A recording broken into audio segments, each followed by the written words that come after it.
talk about the definition of worldly temptation, right?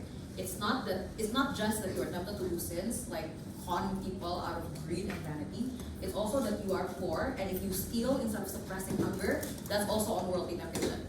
If you murder someone in self-defense instead of forgiving them and self-sacrificing yourself, living with a disability for the rest of your life, that's also worldly temptation that you give into, right? So that's what we're going to defend in our side of the house. Let's not talk about individuals who commit sin despite knowing the major fault of that action, people who murders for the sake of murdering, people who con because they are greedy. Because most likely these people don't let the religion govern their life. Whatever the doctrine, it's not going to impact their metric in sinning. We should throw that out of the way.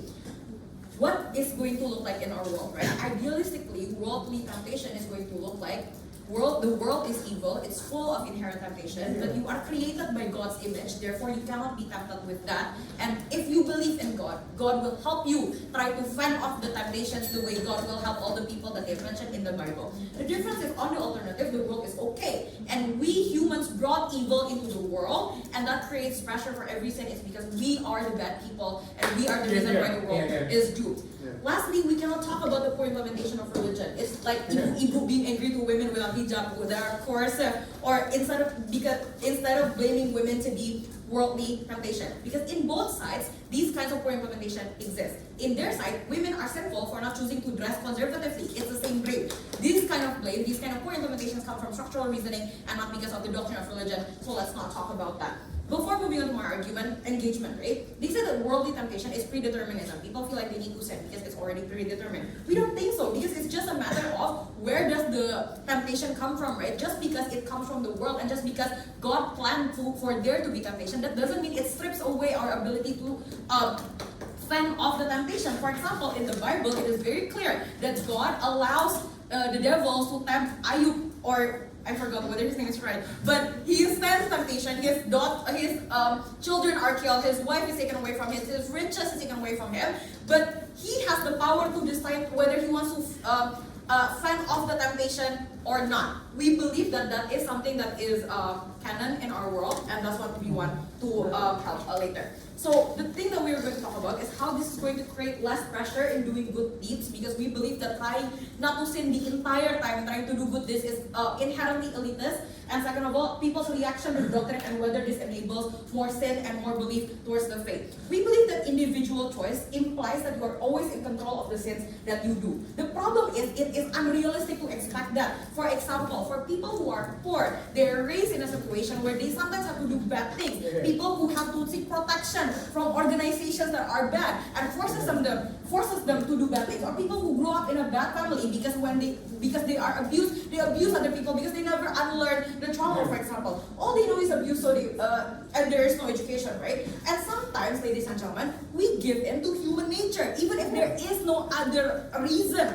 as to why we do that, we believe that it is quite inherent to sin later on. That's why we think that it is very difficult, right, to live a life believing that we're always going to make the active choices not to sin, when most of the times we're governed by circumstances and human nature, ladies and gentlemen. So what is the impact? Let's analyze the different people who believes in religion, right? First of all, the people like the majority of us, I would like to believe people who constantly try to do good, even when we're not always successful. We think that these people will have less pressure for thinking they are not actively sinning because they're a bad person and they decided to just upset God for no reason, even though they know and they go to church every week knowing that they are going to sin, right? We believe that when they do sin, they believe that it is because I allow temptation to get the better of me once. But just like people who, give in to not dieting on that day, they will be able to bounce back on the next day and try not to sin again. It is not me who became a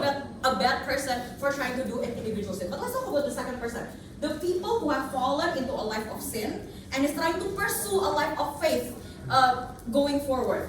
We think that these people can now believe that they can change because their past self is a person who does not believe, therefore are more prone to temptations. But now God is with me, and every temptation that comes my way, because I believe in God, God will help me to fend off, and I'm not personally a person who is inherently bad and incapable of change. I'm not entirely person. We believe that isn't it possible, if you say that sinful is based on your actions, that what you do now doesn't define what you do later? So this option is also available for government. What you do now does not define what you do later. We believe that when you believe that this is a worldly temptation, in either way, we support that, right? We believe that what you do now does not define you later is the idea that religion has always wanted to champion. We believe that in the idea of redemption.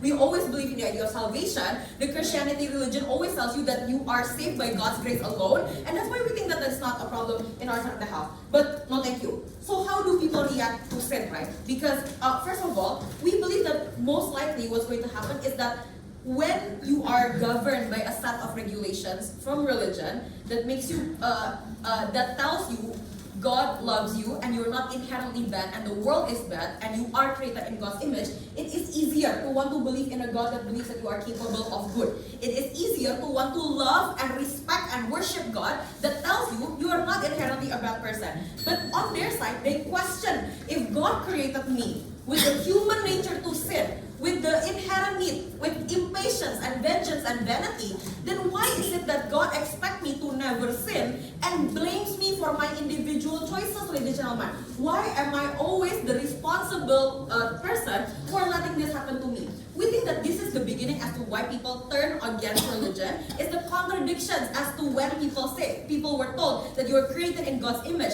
but at the same time, you are the reason why you sin, and your individual choices is the reason why you fall into a life of sin. But we think this is also the reason why a lot of people who still believe in religion believe there's no point in trying not to sin, because I'm going to make a sin somehow, and having to fight off all these circumstances is, like they say, predetermined, because God made me who I am with the individual capability of always sinning, because that's what He wanted. We believe that our side of the house creates less pressure in the ability to sin, and it's easier for us to believe and rely on a God like that to help us not to sin. That's where we back to.